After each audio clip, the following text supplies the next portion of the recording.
Operation सिंदूर के जरिए जिस तरह से भारत ने पाकिस्तान के ऊपर पलटवार किया है, उसने पाकिस्तान के अंदर हलचल पैदा कर दी है, पाकिस्तान के अंदर खलबली मचा दी है। दरअसल बीती रात जिस तरह से 2-2:30 बजे के आसपास भारतीय सेना ने लगभग 9 आतंकी ठिकानों के ऊपर, जिसमें पीओके के ज़्यादातर स्थान है और यहाँ पर ये कहा जा रहा है कि बड़ी तादाद में आतंकवादी मौजूद थे। लगातार निकलकर खबरें सामने आ रही हैं पीओके में, जहां जैश-ए-मोहम्मद, लश्कर-ए-तैयबा और इस तरह के तमाम आतंकी संगठनों के मुख्यालय थे, उनके ऊपर भारत ने जिस तरह से हमला किया है, उसके बाद समूचे पाकिस्तान समेत पूरी दुनिया से लगातार कमेंट सामने आ रहे हैं। लेकिन भारत लगातार ये बात कहता रहा था कि जो जघन्य अपराध पाकिस्तान ने किया है, इसकी सजा उसको मिलकर रहेगी। और इसी बात को दर्शाते हुए आधी रात भारत ने जिस तरह से पीओके में जो पाकिस्तान के तमाम आतंकी संगठन है, जिसमें लश्कर-ए-तैयबा है, जैश-ए-मोहम्मद है, इनके ठिकानों पर हमला किया गया है। और यह भी खबर लगातार सामने आ रही है कि इन जगहों पर तकरीबन 900 के आसपास आतंकवादी मौजूद थे। ये बड़ी खबर अपने आप में बन जाती है, क्योंकि भारत लगातार यही बात कह रहा था कि हम छोड़ेंगे नहीं, क्योंकि जिसने हमें छेड़ा है, पहली बात तो दुनिया में हम किसी को छेड़ते नहीं, लेकिन जो भी हमें छेड़ता है फिर उसको हम छोड़ते नहीं। इसी का नमूना भारत ने आधी रात को पेश किया। और यहां पर कहा जा रहा है कि जिन ठिकानों पर जो है हमला किया गया है, उनके बारे में अगर मैं आपसे बात कर लूं, और इनके यहां पर जो आतंकवादी जमात है, जो आतंकवादी यहां पर मौजूद थे, उनकी तादाद जो निकल कर सामने आ रही है, उसके ऊपर अगर हम सरसरी नजर डालें तो पता चलता है कि बहावलपुर में लगभग 250 आतंकवादी मौजूद थे, मुरीदके में 120 से ज्यादा, मुजफ्फराबाद में 110 130 के आसपास, कोटली में 75 से 80, इसके अलावा सियालकोट में 100 के आसपास, वहीं गुलपुर में 75 से 80 और भिंबर में भी 60 आतंकवादी, इसके अलावा चक अमरू में भी 70 से 80 के आसपास आतंकवादी मौजूद थे। और मिला जुला कर डाटा देखा जाए तो ये लगभग 800-900 के आसपास पहुंच जाता है। यानी कि एक बहुत बड़ा जवाब भारत की तरफ से दिया गया है और बड़ा सोच समझ कर रणनीति ये के तहत ये किया गया। आपने देखा परसों राहुल गांधी और तमाम कह सकते हैं कि जो सरकार के मंत्री थे, पीएम मोदी थे और तमाम लोग थे, उनकी एक मीटिंग होती है और कहा जाता है कि भाई ये मीटिंग जो है ये किसी और मकसद के लिए है, क्योंकि सीबीआई के जो डायरेक्टर हैं, निदेशक हैं, उनके लिए मीटिंग की गई। लेकिन आप जरा सोचिए, उस मीटिंग का कहीं ना कहीं मकसद जिस तरह से गोपनीय रखा गया और बड़ी मुस्तैदी के तौर पर और बड़ी गोपनीयता के साथ में ये हमला किया गया, उसने पाकिस्तान को थर्रा कर रख दिया। और यहाँ पर जो खबर निकल के सामने आ रही है, उसके अनुसार जो ऑपरेशन सिंदूर का इसको नाम दिया गया है, वो भी बड़ा सोच समझ के दिया गया है, क्योंकि यहाँ पर जिन महिलाओं का, जिन माता बहनों का सिंदूर उजड़ा है, उसने कहीं ना कहीं इस ऑपरेशन सिंदूर को भारत को करने पर मजबूर कर दिया। क्योंकि भारत कभी भी इस तरह की चीजें नहीं करता, लेकिन जब भारत के ऊपर इस तरह की नापाक हरकत होगी, इस तरह का कायराना हमला होगा, तो फिर भारत जवाब देता हुआ नजर आएगा। जैसा कि मैं आपको बता रहा हूं कि तमाम जो बहावलपुर में जो वो कह सकते हैं कि जैश-ए-मोहम्मद का हेडक्वार्टर था, जामी मस्जिद सुभानअल्लाह के नाम से यहाँ हेडक्वार्टर था, उसके ऊपर हमला किया गया। इसके अलावा हिजबुल मुजाहिदीन का एक ट्रेनिंग सेंटर भी यहीं पे था, उसको तबाह कर दिया गया। इसके अलावा आप देखिए, सालों से जो हाफिज सईद और मसूद अजहर जो हैं, जो वैश्विक आतंकी हैं, उनके तमाम ठिकानों पर जो है हमला किया गया है। और हमले से पाकिस्तान के अंदर बौखलाहट का माहौल दिखाई पड़ रहा है। पाकिस्तान में पूरी तरह से खलबली मची हुई है। पाकिस्तान शायद ये सोच रहा था कि भारत कोई इस तरह की कार्रवाई नहीं करेगा, भारत को हम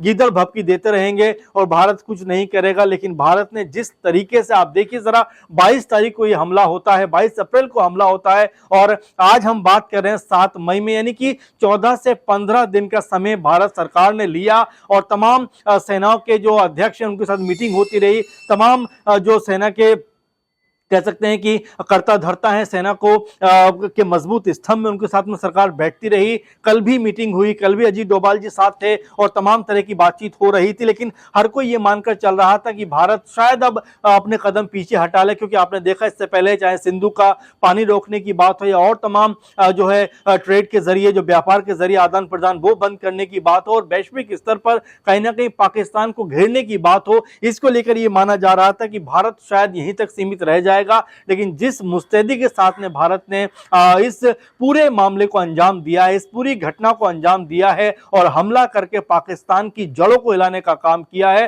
वो बेहद जरूरी था। अब जरा देखिए, ये भी खबर निकल के लगातार सामने आ रही है, प्रतिक्रिया निकल के सामने आ रही है, जिसमें तमाम जो लोग हैं वो अपनी प्रतिक्रिया देते हुए नजर आ रहे हैं। आप देखिए, ऑपरेशन सिंदूर का नाम सुनकर जो शुभम द्विवेदी की पत्नी थी, जो शहीद हुए थे यहां पर, उनको जान ले ली थी आतंकवादियों, उनकी पत्नी ऐशान्या, वो यहां पर भावुक होती हुई नजर आई। उन्होंने कहा कि जिस तरह से इसका नाम रखा गया है सिंदूर, वो सिंदूर ऑपरेशन, वो ऑपरेशन सिंदूर का नाम सुनते ही उनकी आंखों में आंसू आ गए, क्योंकि उनका सिंदूर किसी ने उजाड़ दिया। और इसको बदला लेने का जिस तरह से भारत सरकार ने, हमारी सेनाओं ने अपना जज्बा दिखाया, उससे वो ऐशान्या ये कहती हुई नजर आती हैं कि उससे उनको अपने भारतीय होने पर फख्र है और भारतीय सेनाओं पर फख्र है। इसके अलावा ओवैसी ने भी इस बात को लेकर कहीं ना कहीं अपनी प्रतिक्रिया दी है। उन्होंने कहा है कि बिल्कुल सटीक जवाब भारत ने दिया है, सेनाओं का वो स्वागत करना चाहते हैं। सेनाओं ने जिस बहादुरी के साथ में, जिस दिलेरी के साथ में इस घटना को अंजाम दिया है, इस हमले को अंजाम दिया है, वो इसका स्वागत करना चाहते हैं। ओवैसी साथ में ये भी कहते हैं कि पाकिस्तान को ऐसे ही सबक सिखाने की जरूरत है, इसी तरह से उसके जो आतंकी ठिकाने हैं उनको नस्ते नाबूद करने की जरूरत है, ताकि पाकिस्तान अगली बार पहलगाम करने के बारे में उसके ख्वाबो ख्यालों में भी, गुमान में भी ये बात ना आ सके कि इस तरह का हमला करना है, इस तरह से निर्दोष लोगों को जान से मारना है, उनकी हत्याएं करना है, उनको खत्म करना है। आप देखिए, ओवैसी ने इससे पहले भी लगातार पाकिस्तानी सेना को लगातार उन्होंने चुनौती पेश की कि पाकिस्तान जो है वो कायर देश है, कायर मुल्क है, छुपकर हम मासूम लोगों के ऊपर जो है हमले करता है, मासूम लोगों की जान लेता है। अगर दम है तो हमारी सेना से टकराता हुआ नजर आए और सेना इसका माकूल जवाब देगी। और देखिए, ओवैसी की वही बात कहीं ना कहीं अगर भारतीय सेना के लिहाज से देखा जाए तो सटीक साबित होती हुई दिखाई पड़ रही है। सेना ने जिस मुंहतोड़ अंदाज में, ताबड़तोड़ तरीके से पाकिस्तान को उसी के घर में रौंदा है, उसी के घर में जो है घुसकर जिस तरह से तमाम जो है ठिकाने हैं आतंकियों के, उनके ऊपर हमला किया है, उसने भारतीय सेना के जज्बे को एक बार फिर से बुलंद कर दिया है, परचम उसका लहरा दिया है कि भाई भारतीय सेना जब भी मौका मिलेगा दुश्मन को नस्ते नाबूद करने में कोई कोर कसर नहीं छोड़ेगी। और वो भी ऐसे मामले में जहां पर निर्दोष लोगों का खून बहाया जाए, निर्दोष लोगों की हत्याएं की जाए। और पाकिस्तान का मकसद कहीं ना कहीं यह था कि यहां पर जो है जो भी लोग थे उनका नाम पूछ के उनको गोली मारी जाए, ताकि देश के अंदर हिंदू मुसलमान होता हुआ दिखाई पड़े, यानी देश के अंदर आपस में हम लोग लड़ते हुए नजर आए। लेकिन भारत अब ये 70 साल पुराना भारत नहीं है, बल्कि ये 70-75 साल आगे जा चुका है। अब ये सब दुश्मन की चालों को समझता है, चाहे वो हिंदू हो या मुसलमान हो, सिख हो या ईसाई हो, सब इस देश के बाशिंदे हैं और सब अपने देश को मजबूत रखना चाहते हैं। किसी भी कीमत पर अपने देश की जो आन है उसके ऊपर जरा सी भी आंच नहीं आने देना चाहते। और यहां पर तमाम जो मुस्लिम भाइयों ने कह सकते हैं कि मुंहतोड़ जवाब पाकिस्तान को दिया। कश्मीर को लेकर भी लगातार ये बात कही जा रही थी कि कश्मीर में भी पाकिस्तान जो है खलबली पैदा करना चाहता है, डर का माहौल पैदा करना चाहता है, ताकि जो अब धारा 370 हटने के बाद जो कारोबार वहां पर फल फूल रहा है, जो लोग वहां पर विकास करते हुए नजर आ रहे हैं, उनको डराया धमकाया जाए। लेकिन जिस तरह से कश्मीरी लोगों ने इस पूरे के पूरे हमले के खिलाफ सड़कों पर उतरकर इसकी जो है मुखालफत की है, इसके खिलाफ खड़े हुए हैं और पाकिस्तान को लगातार उन्होंने आंखें दिखाई हैं, इसलिए साबित हो जाता है कि कश्मीरी जो लोग हैं पूरी तरीके से भारत के साथ में खड़े हुए हैं, मुस्तैदी के साथ में भारत के साथ जुड़े हुए हैं और किसी भी कीमत पर अपने देश की शान में आंच नहीं आने देना चाहते। और बीते दिनों हमने तमाम जगहों पर देखा जहां पर पाकिस्तान के खिलाफ न सिर्फ विरोध प्रदर्शन हुए, बल्कि पाकिस्तान को सबक सिखाने की भी बातें लगातार उठती हुई दिखाई पड़ी। और इन तमाम चीजों के बीच में जिस तरह से हम देख रहे हैं कि पाकिस्तान को सबक सिखाया गया है भारतीय सेना के द्वारा, भारत ने जिस तरह से मुस्तैदी के साथ में आधी रात को अटैक किया है, शायद कोई सोच नहीं रहा था कि इस तरह का हमला भारत करेगा। लेकिन आज सुबह जिस तरह से तमाम जगह पर इस बात की चर्चा होती रही, मैं भी जब सुबह आ रहा था तमाम लोगों से बात हो रही थी, यही बात कह रहे थे कि भारत ने बहुत अच्छा कदम उठाया, भारत को ऐसे कदम उठाना ही चाहिए। जो भारत की शान पर जरा सा भी गुस्ताखी करने का प्रयास करे उसको उसके फन को कुचल देना चाहिए, और भारत ने कुछ वैसा ही करने का काम किया है, क्योंकि आतंक के फन को कुचलना बहुत ज्यादा जरूरी है। और भारतीय सेना ने जिस दिलेरी के साथ में इस काम को अंजाम दिया है उससे पाकिस्तान के अंदर खलबली मची हुई है। पाकिस्तान डरा हुआ है, सहमा हुआ है। तमाम तरीके फिलहाल अगर देखे जाएं तो बयानबाजियां, जैसे मैं आपसे कह रहा हूं, शुरू हो गई हैं, इंटरनेशनल लेवल पे भी शुरू हो गई। और यहां पर अमेरिकी राष्ट्रपति जो है डोनाल्ड ट्रंप, उन्होंने भी इसके ऊपर जो है प्रतिक्रिया दी है, लेकिन पहली लाइन में वो कह रहे हैं ये शर्मनाक है। दरअसल सोचिए दोस्तों, जिस देश के 26-27 मासूम लोगों को मार दिया गया हो, क्या उसको इस तरह से खामोश बैठना चाहिए? क्या इस तरह चुप बैठना चाहिए? पूरे देश में जिस तरह से गुस्सा था और जिस तरह जज्बात उमड़े हुए थे, वो चाहे किसी भी धर्म, किसी भी कम्युनिटी, किसी भी समुदाय के लोग हो, एक सुर में हर कोई ये बात कह रहा था कि गुस्ताख पाकिस्तान को उसकी भाषा में जवाब देना चाहिए। बातचीत बहुत हो गई, बातचीत का दौर बहुत हो गया, बहुत ज्यादा समझा लिया, बहुत ज्यादा उनको मेज पे बैठा कर हमने बातचीत कर ली, लेकिन अब मेज पर बैठने का वक्त नहीं है, बल्कि उनको सबक सिखाने का वक्त है। और भारत ने कुछ वैसा ही कदम उठाते हुए पाकिस्तान की जड़ों को हिलाने का काम किया है। पाकिस्तान का जो आतंक कह सकते हैं का गढ़ पाकिस्तान बन चुका है, उस आतंक के खात्मे का काम करना शुरू किया है। और यही अमेरिका है, जब उनके ऊपर वर्ल्ड ट्रेड सेंटर पर हमला होता है उसके बाद वो ओसामा बिन लादेन को ढूंढ कर मारते हैं और तमाम तरह से हमले करते हुए नजर आते हैं। तो जब अपने देश पर आती है तो अमेरिका लगातार ये कहता है कि भाई इस हमले को हम बर्दाश्त नहीं करेंगे, आतंक का खात्मा करते हुए नजर आएंगे। लेकिन भारत जैसे देश में जब आतंकी हमला होता है तब डोनाल्ड ट्रंप का बयान क्या आता है कि भाई जम्मू कश्मीर को लेकर जो दोनों देशों के बीच में प्रॉब्लम है वो 1000 साल पुरानी है। अब ट्रंप साहब से कोई जरा ये पूछे कि जम्मू कश्मीर कब की समस्या है, भारत पाकिस्तान जब अलग हुए उसके बाद ये समस्या उत्पन्न हुई है, तो 1000 साल पहले कैसी समस्या हो सकती है? ये अपने आप में बड़ा बचकाना और हास्यास्पद बयान ट्रंप का नजर आता है। लेकिन जिस तरह से उन्होंने अभी भी प्रतिक्रिया दी है उससे भारत को कहीं ना कहीं उन्होंने ये कहने का प्रयास किया है कि भारत ने जो ये काम किया है वो ठीक नहीं किया है, नहीं करना चाहिए था। लेकिन देखिए, किसी की अगर आत्मा पे आप चोट पहुंचाएंगे, किसी की आत्मा पे अगर आप इस तरह से वार करेंगे तो पलटवार के लिए आपको तैयार रहना पड़ेगा। और भारत ने कुछ वैसा ही काम किया है। जब 9-10 आतंकी ठिकाने जहां से लगातार आतंकी ऑपरेशन ऑपरेट हो रहे थे, भारत के खिलाफ बदजुबानी हो रही थी, भारत के खिलाफ हमले हो रहे थे, उन आतंकी ठिकानों को भारत ने जिस तरीके से नस्ते नाबूद किया है, जिस तरीके से जमीन दोस्त किया है, वो भारत के हर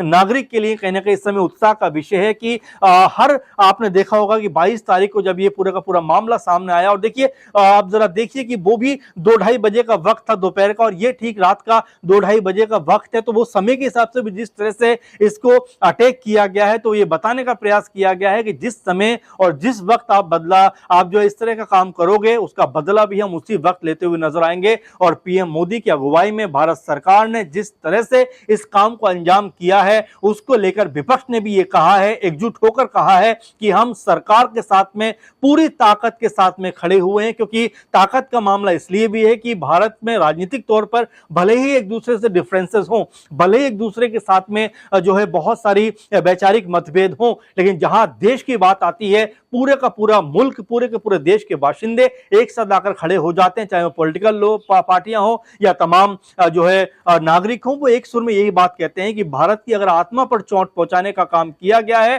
तो उसका फिर बदला लेना चाहिए, ताकि तमाम दुनिया को संदेश जा सके कि भारत सिर्फ बुद्ध की बात नहीं करता, भारत युद्ध की बात भी कर सकता है। अगर कोई उसको ललकारे तो उसके घर में जिस तरह से घुसकर अगर इस तरह कायराना हमले होंगे तो वो उसका जवाब देता हुआ नजर आएगा। आपने देखा उरी के बाद में जिस तरह से एयर स्ट्राइक हुई, पुलवामा के बाद में जो सर्जिकल स्ट्राइक हुई, और पुलवामा के बाद में इसमें एयर स्ट्राइक हुई, और अब जिस तरह से ये हमला हुआ उसके बाद में मिसाइल से हमला करके कहीं ना कहीं जो आतंकी ठिकाने थे उनको नस्ते नाबूद करने का काम किया गया है। और एक तरीके से देखा जाए तो पाकिस्तान में इस समय पूरी तरह से खलबली मची हुई है। डरा हुआ, सहमा हुआ सा पाकिस्तान है, लगातार बड़ी बड़ी बातें कहता हुआ दिखाई पड़ रहा है कि भाई हम ऐसा कर देंगे, हम वैसा कर देंगे, लेकिन ऐसा कुछ होता हुआ नजर नहीं आएगा। क्योंकि भारतीय सेनाएं पूरी तरीके से इस समय चाक चौबंद है, पूरी तरीके से नजरें गड़ाए हुए हैं। बॉर्डर पे एक एक सिपाही जो है वो अपनी बंदूक के साथ में अपनी नजरें बनाए हुए, लगाए हुए, और यही बात है कि भारतीय सेनाएं जो हैं वो इस देश का गर्व है, इस देश का सबसे मजबूत स्तंभ है कि जब भी इस देश की शान पर आंच आएगी, हमारी सेना सबसे पहले सरहद पर खड़ी हुई दिखाई पड़ेगी। और सेना ने एक बार फिर यह साबित कर दिया है कि भारत के एक एक कह सकते हैं जख्म का बदला वो लेते हुए नजर आएंगे। यहां पर जिस तरीके से 9-10 आतंकी ठिकानों को निशाना बनाया गया है, उसने एक जो है पैगाम जरूर दिया है कि हमारा मकसद किसी आम पाकिस्तानी को खत्म करना नहीं है। हालांकि इक्का दुक्का जगह ये हो सकती हैं चीजें कि वहां पर कुछ जो है जो लोग हैं वो भी इसकी कह सकते हैं चपेट में आए हों, लेकिन जो आतंकी ठिकाने भारत ने उन्हीं को निशाना बनाया है। भारत का मकसद आतंक का खात्मा करना है, किसी नागरिक को नुकसान पहुंचाना नहीं है। और इसकी एहतियात बरतते हुए भारतीय सेना ने जिस तरीके से और जिस रणनीति के साथ में यह हमला किया है, उससे साबित हो जाता है कि भारत सिर्फ आतंकवादियों का खात्मा करना चाहता है। और जो खबर मैंने शुरू में आपको बताई कि लगभग 900 के आसपास जो आतंकी हैं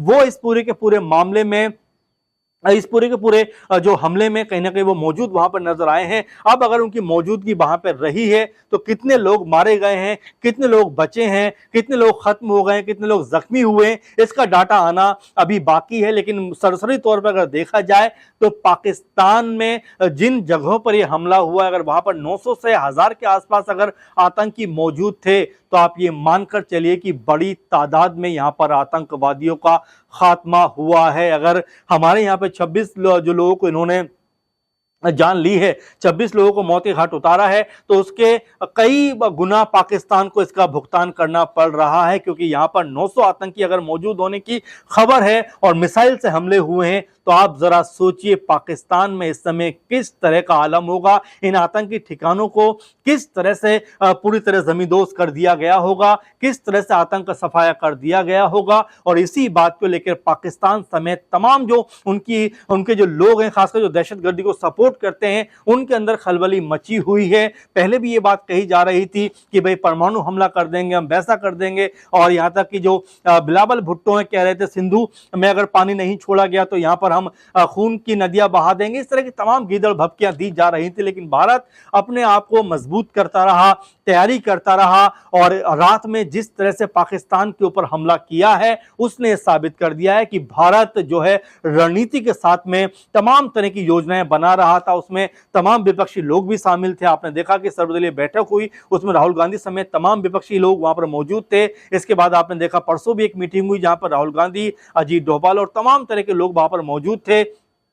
पीएमओ के अंदर वो बैठक हुई थी, उसके लेकर भी ये बात कही जा रही थी कि भाई कुछ बड़ा होने वाला है, इसीलिए राहुल गांधी तुरंत पीएम मोदी से मिलने के लिए पहुंचे हैं पीएमओ। और अब देखिए उसका कहीं ना कहीं जो अंजाम है वो देखने को मिल रहा है कि पाकिस्तान के वो आतंकी ठिकाने नस्ते नाबूद हुए हैं जहां से लगातार आतंकी घटनाएं फिलहाल जो ऑपरेट हो रही थी, चल रही थी। फिलहाल इस प्रोग्राम में इतना ही, हम लगातार आपको अपडेट देते रहेंगे, तमाम तरह की खबरें आपके सामने लेकर आते रहेंगे। लेकिन फिलहाल बड़ी खबर यही है इस बीच की 900 से ज्यादा जो आतंकी हैं वो इस पूरे के पूरे हमले में वहां पर मौजूद थे और बड़ी तादाद में उनका सफाया यहां पर होता हुआ नजर आ रहा है। आपका क्या कहना है, जरूर इस खबर के ऊपर कमेंट करिए, जरूर इस खबर के ऊपर अपनी बात रखिए, क्योंकि हम आज दिन भर इस अहम मुद्दे के ऊपर चर्चाएं करते रहेंगे, इस अहम मुद्दे को लेकर आपके सामने आते रहेंगे। फिलहाल क्या कार्यक्रम इतना ही, आप लगातार जुड़े रहें। नमस्कार।